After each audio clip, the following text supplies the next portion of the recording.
Assalamualaikum warahmatullahi wabarakatuh. Sebelumnya perkenalkan, nama Ibu Syahriatul Khaira. Anak-anak Ibu semua bisa memanggil Ibu dengan panggilan Ibu Khaira. Nah, pada hari ini kita akan membahas tentang Nabi dan kitab ini terimanya. Sebelum itu, ada yang tahu apa itu kitab Allah? Kitab Allah merupakan sebuah kumpulan firman-firman Allah kepada para nabi dan rasul melalui malaikat Jibril. Nah, ada berapa kitab Allah dan nama nabi yang menerima kitab-kitab tersebut? Ada 4. Nah, yang pertama itu kita akan membahas tentang kitab Taurat.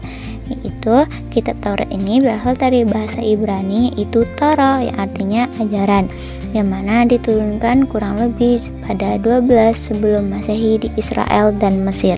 Isi dari kitab Taurat ini ada 3, yaitu mengakui keesaan Allah, perintah menghormati orang tua, larangan mencuri dan berbohong. Dan yang kedua ada kitab Zabur yang diturunkan kepada Nabi Daud alaihissalam.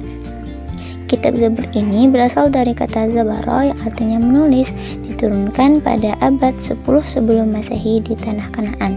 Kitab Zabur ini berisi ada 6. Yang pertama ada nyanyi, yang kedua ada puji-pujian kepada Allah Subhanahu wa taala, yang ketiga ada doa, yang keempat ada nasihat, zikir dan kata-kata hikmah.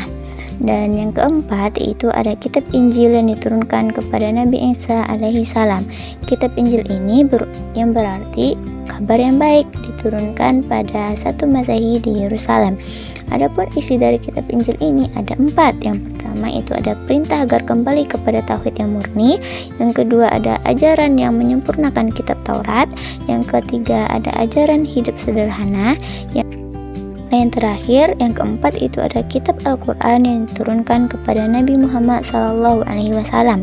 Al-Quran ini itu berarti bacaan atau yang dibaca, yang diturunkan pada 6 Masehi di Makkah dan Madinah.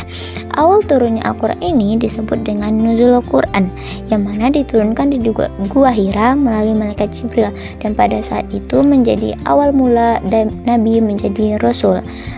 Al-Quran ini terdiri dari 114 surat, 30 juz, dan 6.236 ayat.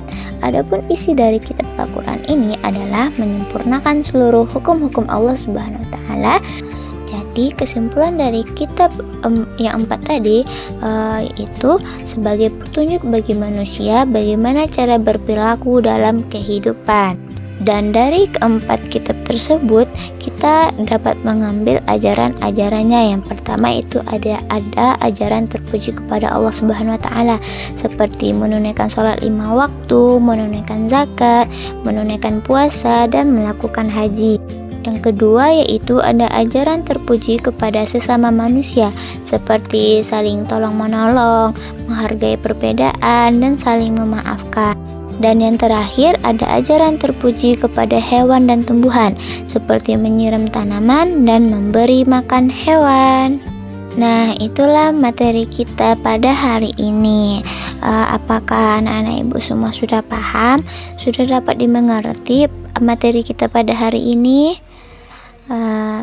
Jika sudah, Ibu tutup dengan Assalamualaikum warahmatullahi wabarakatuh.